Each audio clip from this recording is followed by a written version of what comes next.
नमस्ते। मेरा नाम राजेंद्र है। मुझे लोग राज के नाम से भी जानते हैं। मैं आज जो अलौकिक घटना के बारे में जिक्र करने जा रहा हूँ वो दरअसल मेरे साथ ही बहुत पहले घटा हुआ था। तब मैं काम के सिलसिले में मैं और मेरा भाई एक रूम लेकर रहते थे जय गाँव में, जो कि भूटान के एकदम ही बॉर्डर के पास है। एक दिन गांव से मेरा दोस्त मुझसे मिलने के लिए आने वाला था।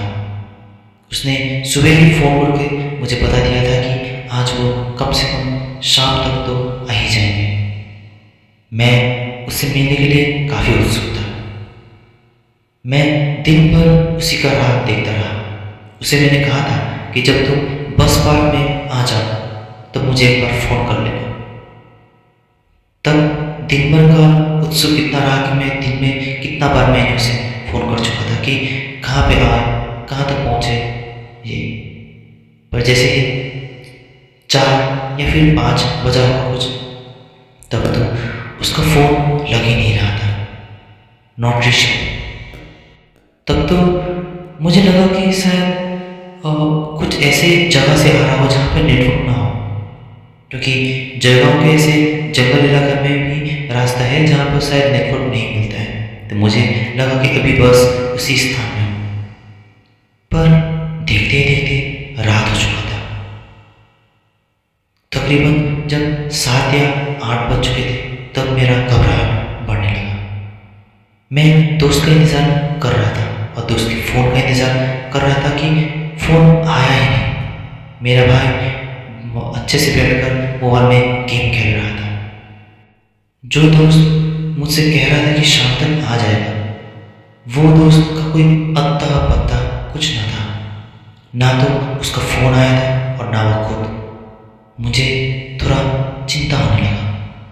मुझे चिंतित देखता वो भाई कहने लगा कि अरे भैया, इतना क्यों टेंशन लेते हो, आ जाएगा, आने वाला होगा तो आ जाएगा। इतना कहते मुझे पता नहीं क्यों गुस्सा आया भाई के ऊपर कि कितना केयरलेस है। कोई दूर से मुझसे मिलने के लिए आया है और उसका कोई अता पता नहीं, और ये कितना आराम से बैठकर गेम खेल रहा है। मैंने कहा भाई से कि चलो भाई, हमें शायद बस पर वहाँ पर जाना पड़ेगा, क्योंकि मैं बार बार उस दोस्त को फ़ोन लगा रहा था तो उसका फ़ोन नहीं लग रहा था। मुझे लग रहा था कि मेरा दोस्त बस पार्क में मेरा इंतज़ार कर रहा होगा, और शायद वो बस में आते वक्त उसने दिन भर गाना चलाया होगा, इसलिए उसका बैटरी डाउन हो चुका होगा। और वो कहता भी था बहुत बार कि उसका बैटरी कुछ खास अच्छा बैकअप नहीं देता। मुझे लगा कि उसका शायद स्विच ऑफ हो गया होगा, इसलिए वो मुसीबत में है और वो काफ़ी देर से शायद बस पार्क में ही बैठा होगा। मुझे काफ़ी चिंता होने लगा, क्योंकि जो लड़का मुझे कह के गया था कि वो शाम तक आ जाएगा, अब तो रात हो चुका था। अब मैं एक पल भी ऐसे ही नहीं बैठ सकता। मेरे भाई को ज़बरदस्ती उठाया और हम लोग चलता बन गए। काफ़ी रात होने के कारण ना तो हमें कोई रिक्शा मिला, ना तो कोई गाड़ी। मजबूरन हमें चल के जाना पड़ा। हम लोग चल के जब जा रहे थे, दिन भर का जितना भीड़ भाड़ होता था वो रास्ता, रात में उतना ही सुनसान। एक कुत्ता तक रास्ते में नहीं था।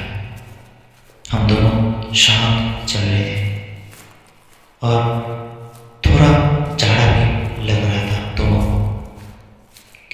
हम दोनों बस पार्क की तरफ बढ़ रहे थे। बाजार के रास्ते तक तो हम पहुंच ही चुके थे। दोनों बात करते हुए दो भाई चल रहे थे। दूर दूर तक सन्नाटा।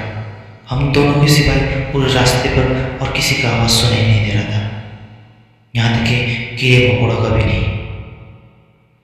तभी बात करते करते मेरे भाई ने कहा कि देखो भैया, काफ़ी दूर चलने के बाद आज हमारे सिवाय अभी देखो और एक आदमी चल रहा है, वो अभी भी मुझे दिखा। तो मैंने कहा कि किधर? तो भाई ने उंगली का इशारा करते हुए सामने की तरफ दिखाया।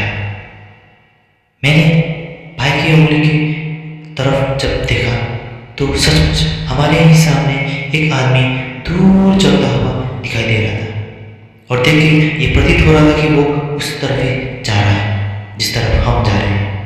वाहन में रोड होने के कारण वो उसी रोड में चल रहा था जिस रोड में हम थे। पर काफ़ी दूर होने के कारण उसका नक्शा उतना खास कुछ दिखाई नहीं दे रहा था। बस एक हल्का सा परछाई था या कुछ था, ऐसा कुछ दिखाई दे रहा था कि देख के मालूम पड़ रहा था कि कोई इंसान है जो चल के सामने की तरफ जा रहा है। तभी भाई ने कहा कि भैया हमेशा जल्दी चलना पड़ेगा, और वो इंसान जब सामने जा ही रहा है तो हम भी उसके साथ चल जाते हैं, कम से कम एक सहारा तो होगा। तभी मेरा भाई का बात भी मुझे ठीक ही लगा। तो हम दो भाई थोड़ा सा चलने के स्पीड को हम लोगों ने बढ़ाया।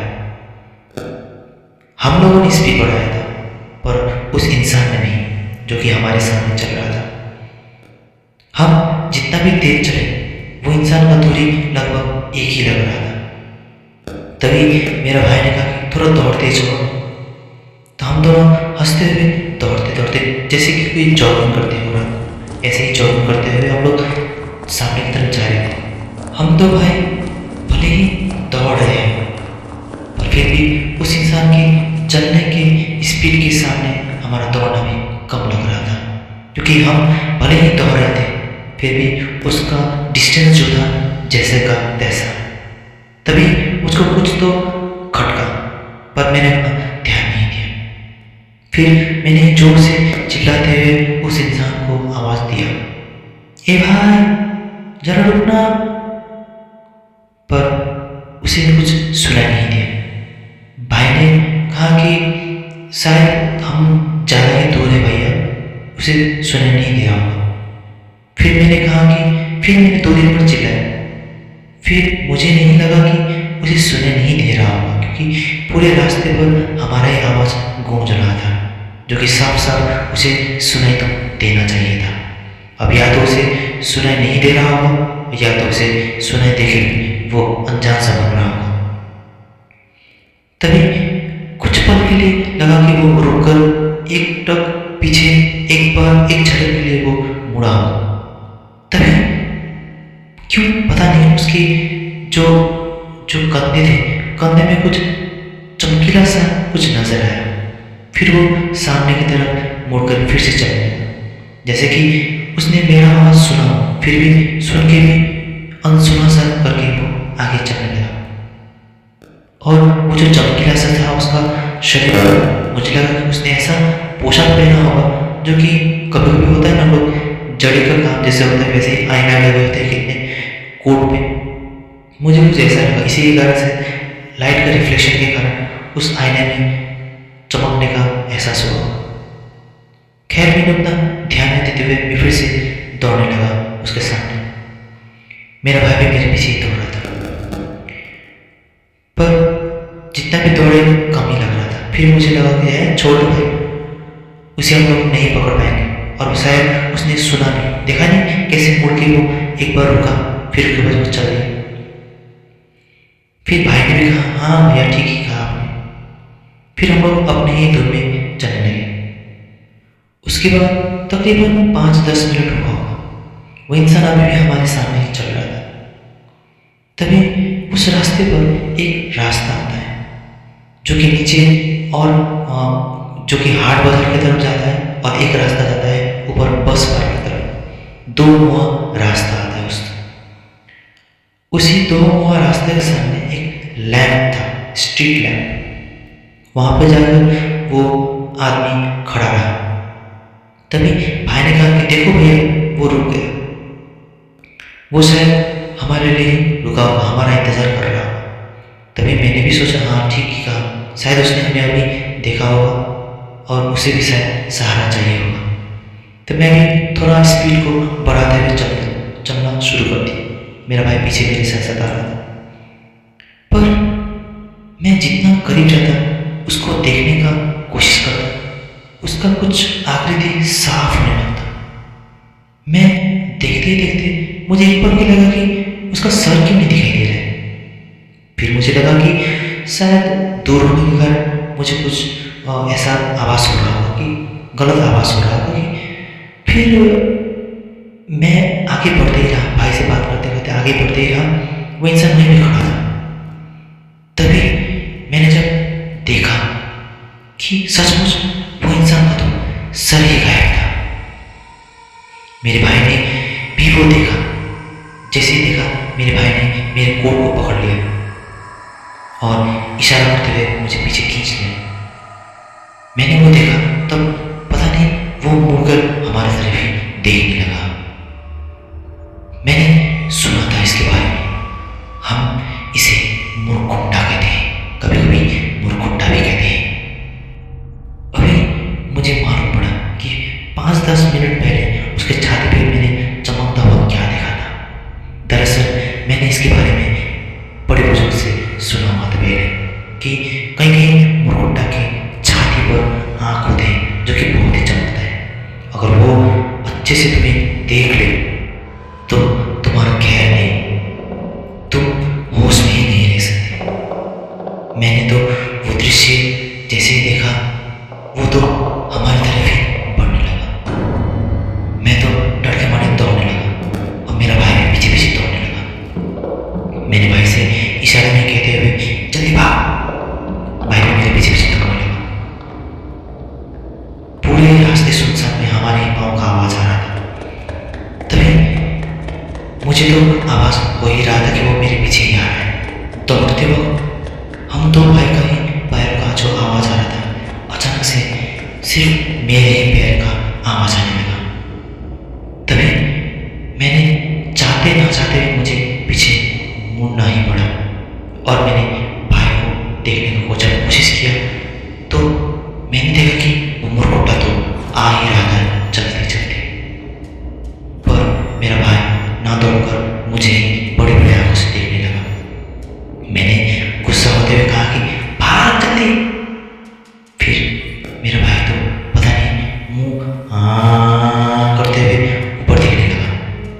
बड़ी बड़ी आंखों से बड़े बड़े मुंह खोल कर ऊपर देखने लगा और उसका शरीर मानो जैसे कि कोई जकड़ गया, जैसे कि बर्फ में अकड़ सा गया उसका शरीर।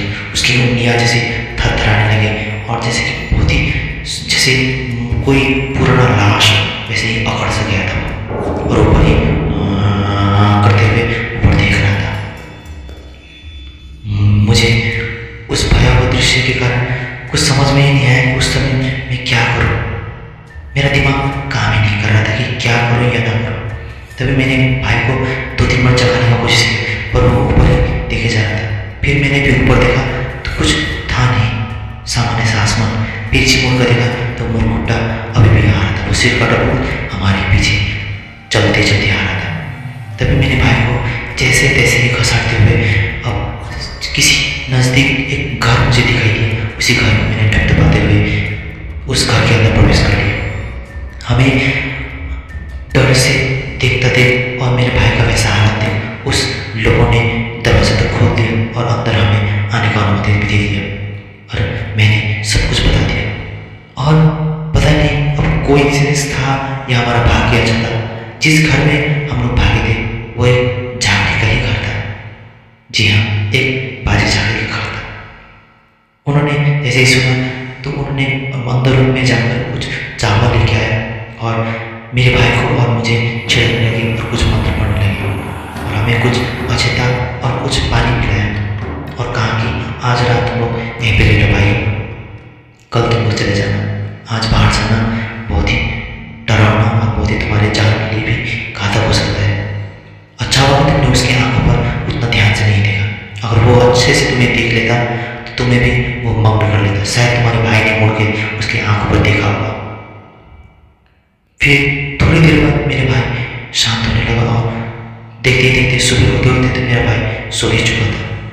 हम लोग रात वहीं पर गुजार दी और सुबह होते ही हम लोग निकल गए। तब सुबह जब हुआ तो मालूम पड़ा कि मेरा दोस्त किसी दूसरे रास्ते से होते हुए मेरा पीछे तक तो पहुंच चुका था। तब हम लोग सुबह जब गए तो मेरा दोस्त हमारे ही बारात में सोया हुआ मिला। खैर मैंने अपने दोस्त को भी ये कहानी सुनाया।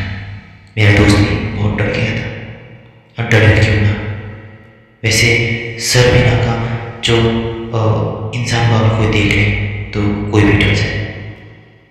तो यही तक मेरे साथ घटा हुआ बहुत ही भयावह कहानी। आशा करता हूँ आप लोगों को पसंद आए।